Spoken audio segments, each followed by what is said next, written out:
pemilihan mata kuliah audit sumber daya manusia. Sebelumnya Ibu perkenalkan, nama Ibu adalah Dr. Henny Malina, SPT, MMMAD. Ibu memangku mata kuliah audit sumber daya manusia dan Ibu akan menjelaskan terlebih dahulu terkait tentang rencana pembelajaran per semester ini, di mana mata kuliah audit sumber daya manusia terdiri dari 3 SKS dan akan diselesaikan dalam 18 kali pertemuan. Mata kuliah audit sumber daya manusia ini akan kita jelaskan terkait tentang sistem dan proses audit sumber daya manusia, meliputi audit kompatibilitas, audit fungsi perencanaan dan pengadaan SDM, audit fungsi pengembangan dan pemeliharaan SDM, dan audit kepuasan kerja, ketaatan dan budaya perusahaan. Di mana capaian pembelajaran yang diharapkan nanti mahasiswa dapat memperkuat kompetensinya dalam bidang pengelolaan SDM pada satu entitas organisasi, baik di sektor pemerintahan maupun di sektor swasta. Dan untuk pertemuan kali ini adalah pertemuan kedua, sebagaimana kita sebelumnya sudah mengikuti perkuliahan di pertemuan pertama. Maka untuk pertemuan kedua ini kita akan membahas tentang audit SDM itu sendiri. Yang sebelumnya kita sudah membahas apa pengertian audit secara umum. Nah, sebelum Ibu memulai perkuliahan ini atau membahas terkait apa itu audit SDM, maka Ibu ingin bertanya terlebih dahulu, apakah ada yang sudah tahu apa itu audit SDM? Barangkali siapa yang sudah tahu audit SDM, silakan. Mas siapa namanya? Aditya Sanidaya. Ya, silakan. Jadi pengertian dari audit manajemen sumber daya manusia itu merupakan penilaian dan analisis yang komprehensif terhadap program-program dari sumber daya manusia. Oke, baik, betul sekali. Ada lagi yang lain? Oke, silakan. Namanya siapa? Silakan. Audit SDM itu adalah alat untuk mengevaluasi berbagai aktivitas manajemen dalam organisasi atau perusahaan. Oke, baik, itu juga sudah betul. Dan akan kita lihat lebih lanjut ya, apa itu audit SDM. Nah, kita akan lihat bagaimana pengertian dari audit sumber daya manusia. Bisa kita lihat ada pengertian menurut Rifai dalam bukunya di tahun 2004 yang terkait dengan pemeriksaan kualitas kegiatan sumber daya manusia secara menyeluruh dalam suatu departemen. Jadi memeriksa atau mengevaluasi bagaimana kualitas pelaksanaan SDM dalam sebuah departemen, dalam organisasi, dalam perusahaan. Nah, tidak hanya aktivitas SDM saja ada, tetapi juga bisa kita lihat mengevaluasi kegiatan yang lain, akan tetapi menitik beratkan pada nanti setelah dievaluasi tujuannya untuk peningkatan dan perbaikan pelaksanaan sumber daya manusia. Itu menurut Dewa. Sedangkan menurut Gomez atau media, dia berdua ya, audit sumber daya manusia merupakan tinjauan berkala. Tinjauan berkala itu artinya evaluasi secara terus-menerus. Di sana per 1 semester, per tahun, per triwulan itu ada ditinjau apakah pelaksanaan SDM ini sudah berjalan sebagaimana mestinya dan dilakukan oleh Departemen Sumber Daya Manusia untuk mengukur efektivitas penggunaan SDM yang terdapat dalam suatu perusahaan. Itu kalau kita lihat pengertian audit SDM. Berikutnya, untuk apa atau sebetulnya audit SDM ini kenapa harus ada? Manfaatnya apa sih bagi perusahaan atau organisasi? Mari kita lihat, ada banyak manfaat audit SDM. Di antaranya adalah untuk mengidentifikasi kontribusi Departemen SDM terhadap perusahaan. Apakah dia punya punya kemampuan untuk melaksanakan apa yang diprogramkan oleh perusahaan itu secara efektif dan efisien. Kemudian dapat meningkatkan citra profesional sumber daya manusia. Departemen sumber daya manusia itu sendiri, di mana ketika diaudit akan diketahui kalau ada kelemahan, ada kekurangan, ada kesalahan dan lain sebagainya, sehingga dengan adanya audit tadi bisa dievaluasi dan diperbaiki, yang kemudian sumber daya manusia itu dapat menjadi lebih profesional. Kemudian ada beberapa hal lagi, banyak sekali ya manfaat dari audit SDM itu. Di antaranya kita menyelesaikan ada beberapa keluhan yang mungkin dalam bahasanya itu tidak sesuai dengan aturan hukum yang berlaku. Kemudian apakah dalam praktek pelaksanaan SDM ini sesuai dengan ketaatan hukum. Kemudian adakah masalah-masalah SDM yang kritis, misalnya terjadi pelanggaran-pelanggaran dalam melaksanakan tugasnya, maka ini akan disebut dengan masalah-masalah SDM yang kritis yang harus diselesaikan, dan itu harus dievaluasi melalui audit SDM.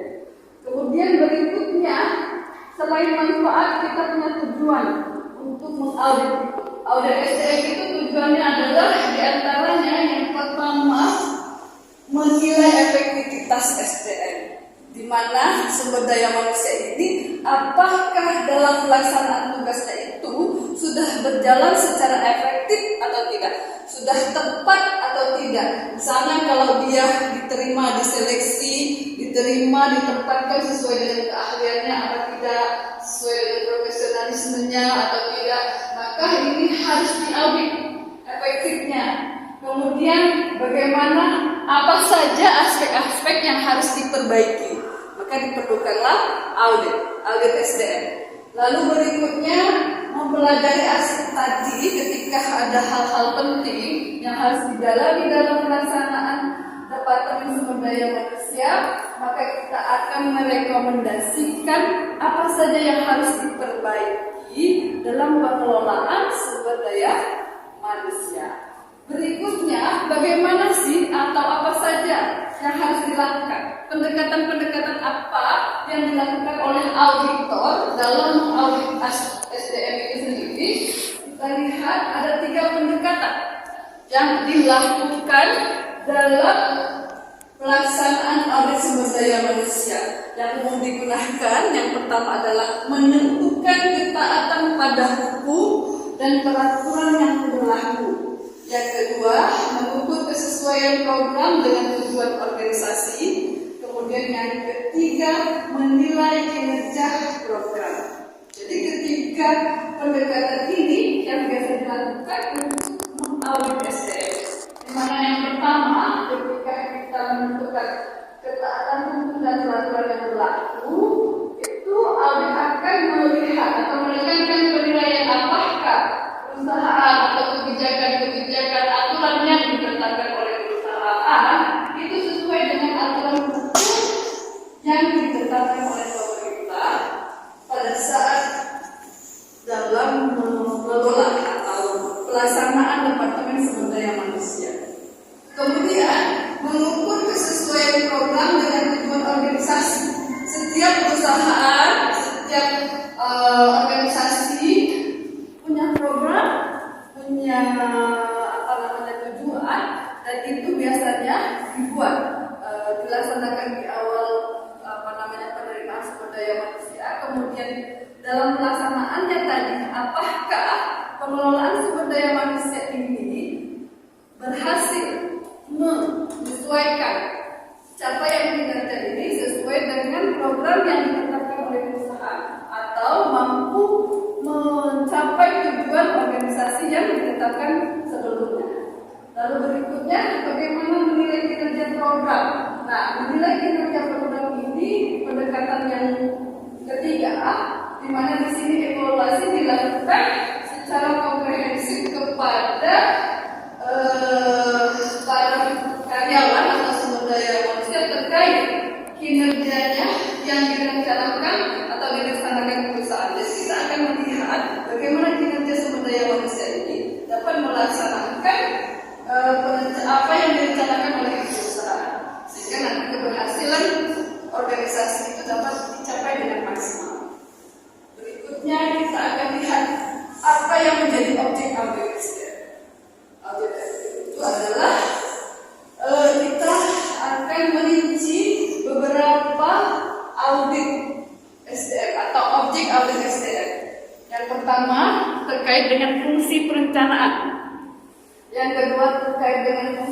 pengembangan, yang ketiga terkait dengan pemeliharaan, kemudian fungsi informasi dan teknologi, penghargaan dan penghukuman atau sanksi, kemudian peningkatan kinerja. Bisa kita lihat ya, dari objek audit SDM ini, fungsi perencanaan itu artinya perusahaan auditor mengaudit apakah perusahaan ini membuat perencanaan terhadap penerimaan atau rekrutmen SDM, sumber daya manusia. Bagaimana dia merekrut sumber daya manusia?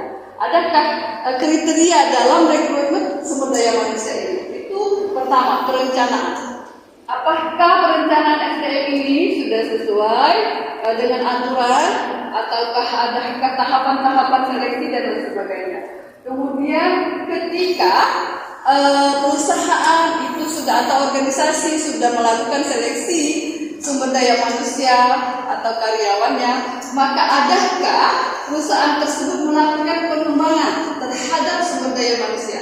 Pengembangan di sini bisa dilakukan dengan cara training, dengan cara pelatihan, dengan cara pengembangan melalui seminar-seminar dan lain sebagainya, sehingga karyawan nanti bisa mendapatkan perkembangan ilmu atau dalam melaksanakan pekerjaannya itu dia punya wawasan yang lebih luas. Apalagi kita harus selalu mengupdate perkembangan yang kemudian kita melihat terkait fungsi informasi dan teknologi. Apakah perusahaan tersebut sudah menyediakan update terbaru terkait dengan informasi dan teknologi, sehingga para karyawan atau SDM itu dalam melaksanakan tugasnya dia terintegrasi dengan teknologi, dan ketika teknologi itu diikuti perkembangannya, maka akan dengan mudah kinerja karyawan ini dapat melaksanakan tugasnya sesuai dengan apa yang direncanakan oleh perusahaan itu sendiri. Lalu kemudian, adakah di perusahaan itu fungsi penghargaan dan penghukuman ini berjalan atau tidak? Ini perlu diaudit, ya. Dimana kalau karyawan atau sumber daya manusia itu dia berprestasi, maka dia harus diberikan penghargaan. Nah, apakah perusahaan ini memberikan penghargaan kepada karyawan tersebut? Lalu kemudian ketika ada pelanggaran, apakah perusahaan memberikan sanksi kepada karyawan atau sumber daya manusia ini yang bekerja? Itu diberikan pelanggaran seperti apa? Nanti akan sesuai, apakah sesuai dengan aturan hukum, gitu ya. Penghargaan itu harus disesuaikan juga dengan atau sanksi itu harus disesuaikan dengan aturan hukum yang berlaku. Jadi perusahaan tidak bisa sewenang-wenang untuk memberikan sanksi kepada karyawan karena kita di bawah naungan atau perlindungan hukum, ya. Lalu kemudian peningkatan kinerja ini terkait dengan mungkin bisa peningkatan karir. Apakah perusahaan itu memberikan peluang kepada karyawannya untuk melakukan peningkatan karir? Kalau tidak, maka ini perlu dikaji. Karena penting peningkatan karir ini berdasarkan apa? Apakah dia berdasarkan pengalaman? Apakah dia berdasarkan kualifikasi bidang ilmu, profesionalisme, keahlian di bidang lain misalnya, ya? Atau dia punya prestasi, maka orang yang berprestasi ini seharusnya dia diberikan peningkatan kinerja melalui peningkatan karir atau rolling, ya, rolling di mana dia harus ditempatkan dan sebagainya. Itu yang menjadi objek dari audit sumber daya manusia. Lalu apa saja ruang lingkupnya? Kita lihat ruang lingkup dari audit sumber daya manusia itu bisa dimulai dari perencanaan SDM, yaitu rekrutmen. Bagaimana awalnya menerima sumber daya manusia itu? Di awal dari seleksi, perekrutan seleksinya, lalu bagaimana pelatihannya, dan yang terakhir evaluasi kinerja sumber daya manusia. Itu yang menjadi ruang lingkup, dan beberapa penjelasan juga bisa kita lihat, ya. Dan yang lain-lain ada juga tentang instrumen dari audit sumber daya manusia. Sebelum Ibu lanjutkan, barangkali ada yang ingin ditanyakan? Ya, silakan. Mengapa audit SDM ini dilaksanakan? Oke, ada yang bisa menjawab yang lain? Oke, kalau tidak ada, jadi audit SDM SDM itu memang sangat penting karena audit SDM ini diperlukan untuk menelaah seberapa efektif atau seberapa baikkah manajer dalam mengelola sumber daya manusia di dalam perusahaan. Jadi apakah seorang manajer atau pimpinan perusahaan ini betul-betul melakukan manajemen sumber daya manusia atau pengelolaan departemen sumber daya manusia ini berjalan sesuai atau secara efektif, ya? Apakah dia sesuai dengan prosedur yang ditetapkan oleh perusahaan terkait dengan bagaimana perencanaan seleksi penerimaan sumber daya manusia, bagaimana dia melakukan pengembangan, pemeliharaan, dan bagaimana dia meningkatkan kualitas kinerja karyawan. Ini penting karena apa? Ini terkait dengan perkembangan atau kemajuan perusahaan itu sendiri. Karena salah satu aspek yang terbesar bagi perusahaan atau organisasi itu adalah karyawan. Karyawan di sini adalah sumber daya manusia. Jadi pengelolaan sumber daya manusia ini sangat penting dan oleh sebab itu audit ini menelaah apakah pengelolaan sumber daya ini sudah berjalan sesuai dengan aturan yang sebenarnya. Seperti itu, ya. Oke, kita lanjutkan. Lalu apa saja sih yang menjadi kegiatan-kegiatan auditor? Nah, dalam audit SDM itu orang yang mengaudit itu disebut dengan auditor. Auditor di sini ada auditor internal dan ada auditor eksternal.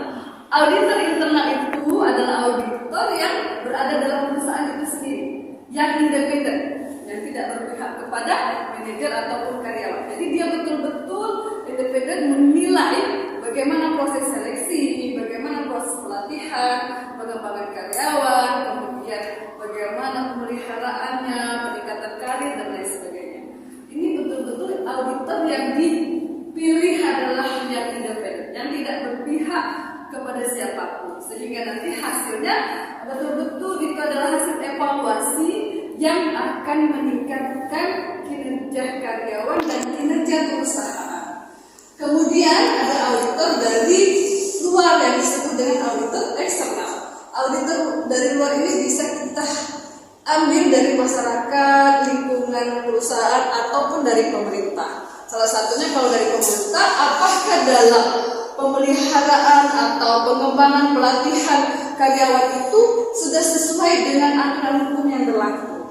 Misalnya ada proses pemutusan hubungan kerja, apakah ini PHK dilakukan secara sepihak atau tidak? Karena ada aturan dalam proses PHK itu dengan tahapan-tahapan. Misalnya kita harus memberikan surat peringatan yang pertama, surat peringatan yang kedua, surat peringatan yang ketiga. Ini yang menjadi kegiatan. Lalu apa sih kegiatan audit tersebut? Yang pertama, dia melakukan manajemen audit atau audit di bagian manajemennya. Ya, itu kegiatannya. Kemudian bagaimana operasionalnya? Lalu bagaimana biaya atau finansial yang diambil? Ya, ini terkait dengan manajemen sumber daya manusia.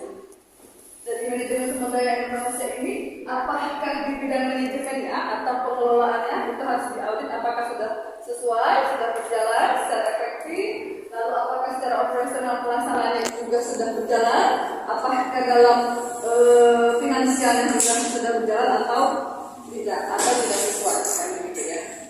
Kemudian beberapa kerangka kerja audit yang kita lihat. Dia akan menghubungkan bagaimana pengelolaan sumber daya manusia dengan tujuan bisnis perusahaan secara keseluruhan. Jadi kerangka kerjanya menghubungkan pengelolaan departemen SDM dengan tujuan bisnis perusahaan secara keseluruhan. Dan ini untuk menilai dukungan SDM terhadap pencapaian tujuan perusahaan, komitmen perusahaan dalam memberdayakan dan melibatkan SDM, kemudian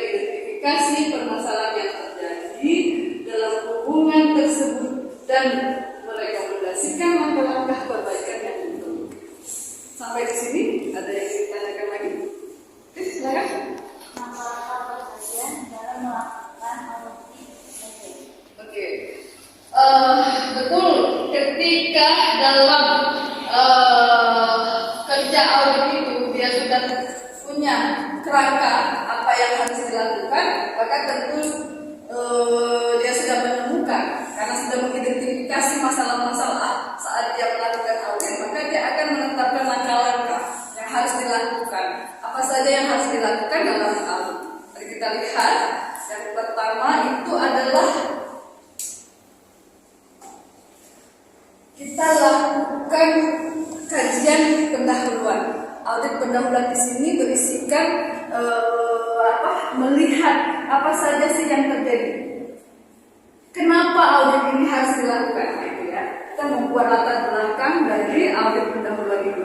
Kalau kita lihat mengidentifikasi masalah-masalah itu masuk pada kajian pendahuluan. Lalu kemudian setelah kita melakukan identifikasi masalah, yang kedua itu kita lakukan review dan pengujian pengendalian manajemen. Mengkaji kembali, mereview kembali ketika ada menemukan masalah-masalah yang terjadi di Departemen SDM, maka kita harus mereviewnya, ya. Lalu kemudian setelah itu kita lakukan audit lanjutan, dan terakhir ketika audit itu sudah berhasil dilakukan dan menemukan apa saja yang harus diperbaiki, maka kita membuat laporan hasil audit SDM. Dan audit SDM ini ketika dibuat laporan, di sana sudah diperlihatkan atau kita sudah merekomendasikan apa saja yang harus diperbaiki. Jadi ditindaklanjuti. Ketika kita sudah merekomendasikan perbaikan-perbaikan, dan ini harus ditindaklanjuti oleh perusahaan untuk ke depan dapat seperti apa yang terbaik, atau bagaimana cara memperbaiki kinerja pelaksanaan SDM dalam perusahaan tersebut, mulai dari perencanaan, pemeliharaan, pengembangan sampai kepada peningkatan kinerja ini. Ketika ada masalah, maka ini harus diperbaiki, dan perbaikan itu sudah direkomendasikan oleh bagian audit SDM itu sendiri. Mungkin seperti itu, ya. Ada lagi yang kita tanyakan?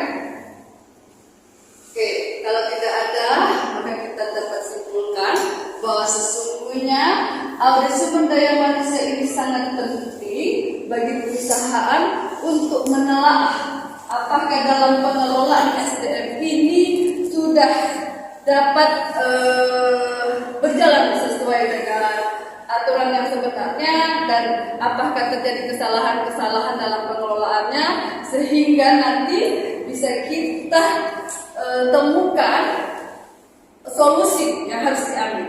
Ya, kita dapat melakukan perbaikan-perbaikan dalam pengelolaan sumber daya manusia. Saya kira itu terkait dengan audit sumber daya manusia. Jika tidak ada pertanyaan, mungkin saya cukupkan sampai di sini ya. Terima kasih. Billahi taufiq wal hidayah. Assalamualaikum warahmatullahi wabarakatuh.